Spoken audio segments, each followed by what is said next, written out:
Hey Billy, it's good to see you. I'm just finishing some last notes here for our presentation about Roseburg and its waterfront.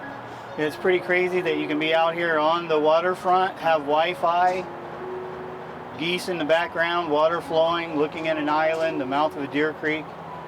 Just an incredible setting. For those of you that don't know Roseburg, it's got a few over 24,000 people.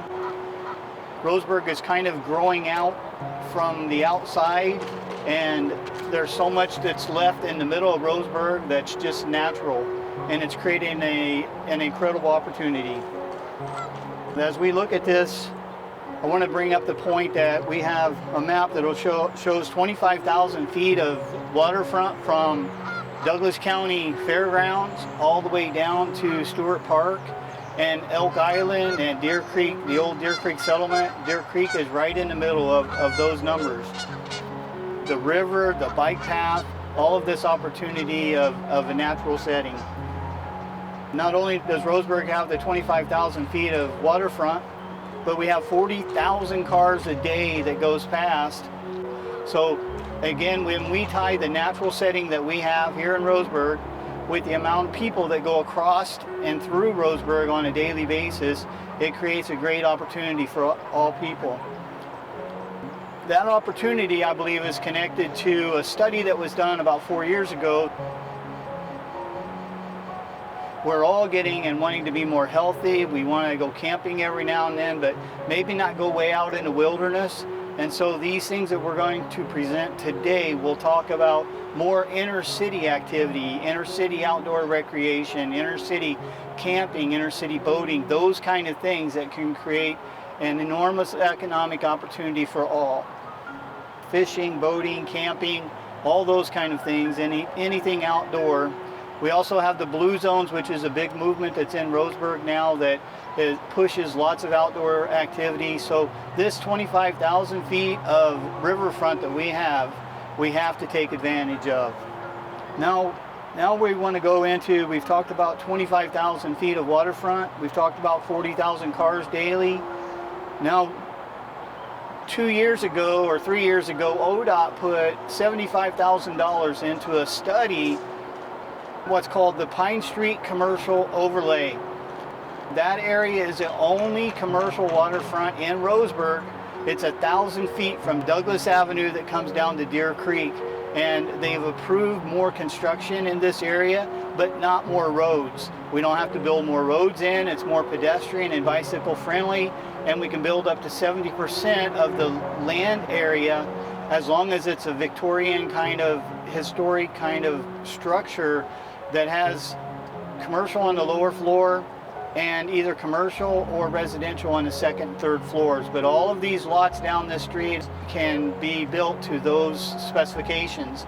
And then they also are in the middle of all of these bicycle paths that are along the river. So Pine Street Overlay is a big thing for the economic opportunities that we have now.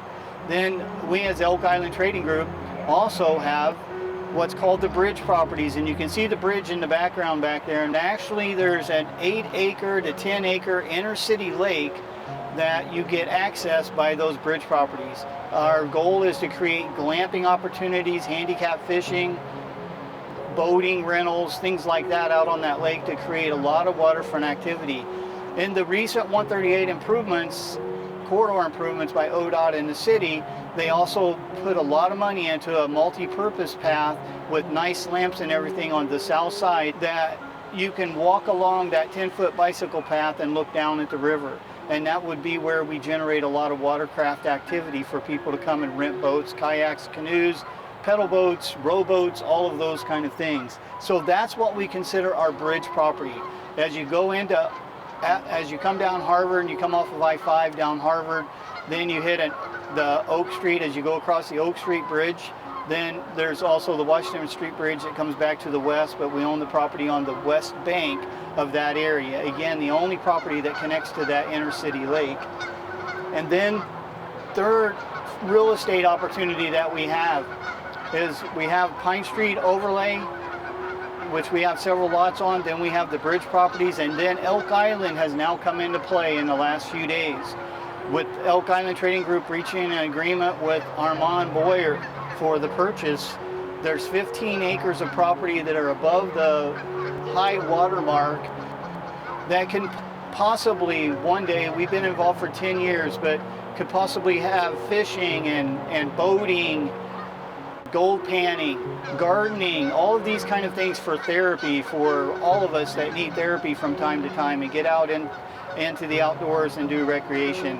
Eventually we hope to have approvals for tree houses and elevated yurts and zip lines and events, concerts, those kind of things on this magnificent island.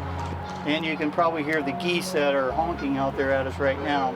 So this is a 15-acre island, Elk Island is, that also has a huge overflow channel on the other side that people pan for gold almost every summer season.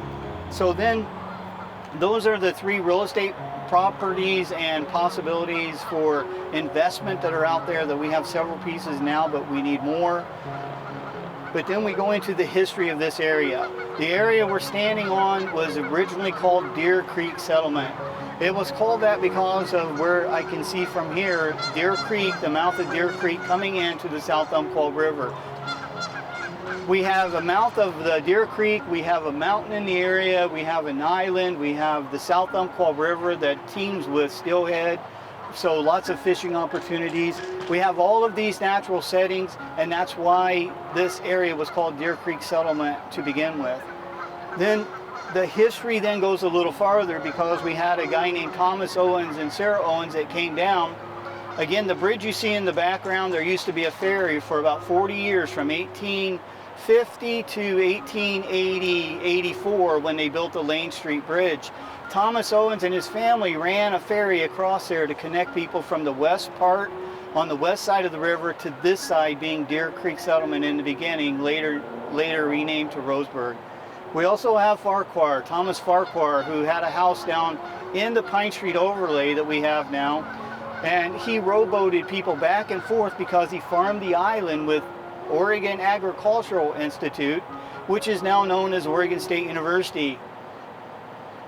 Mr. Farquhar and the professors there had an agreement where he would go into Corvallis, they would stay together, and then they would come down here and stay together, and they would watch the way his methods of farming Elk Island. He raised fruits and vegetables. He rowboated people across the river to buy fruits and vegetables, and then they would make homemade ice cream for them out on the island, and it was called Farquhar's Island and Ice Cream Park, and he would rowboat them back.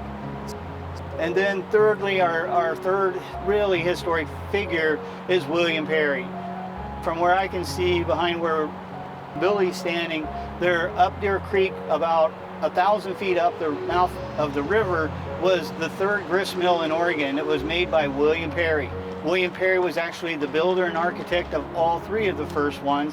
First one was in Oregon City for Dr. McLaughlin. The second one was in Astoria with him and both Thomas Owens building that one. And then he came down to Deer Creek in about 1851 to create the grist mill here on Deer Creek.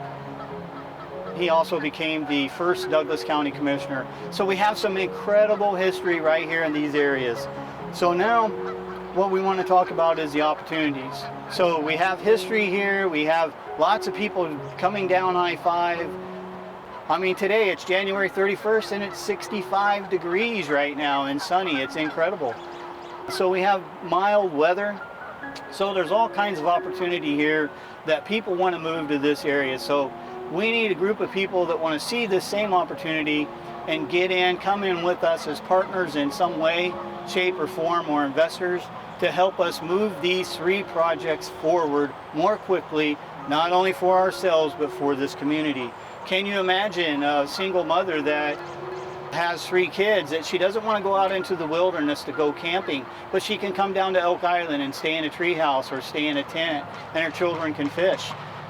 Or a single father that doesn't have anybody to babysit, and he can do the same thing, bring his family down. That's the end result of what we want, is creating these things. So we have the bridge properties that you come into Roseburg and you see the 2 bridges open up. with all of that inner city lake. We have Elk Island with the 15 acres, and now we have the new Pine Street overlay here, the commercial overlay, that so many spectacular things can happen on, that creates opportunity. And all of these properties are connected and are in the viewing area of where Billy is filming right now. So it creates an opportunity of a lot of different things to be able to happen. So what we need as we move on to the investors is we need people that want to joint venture pieces of property with us.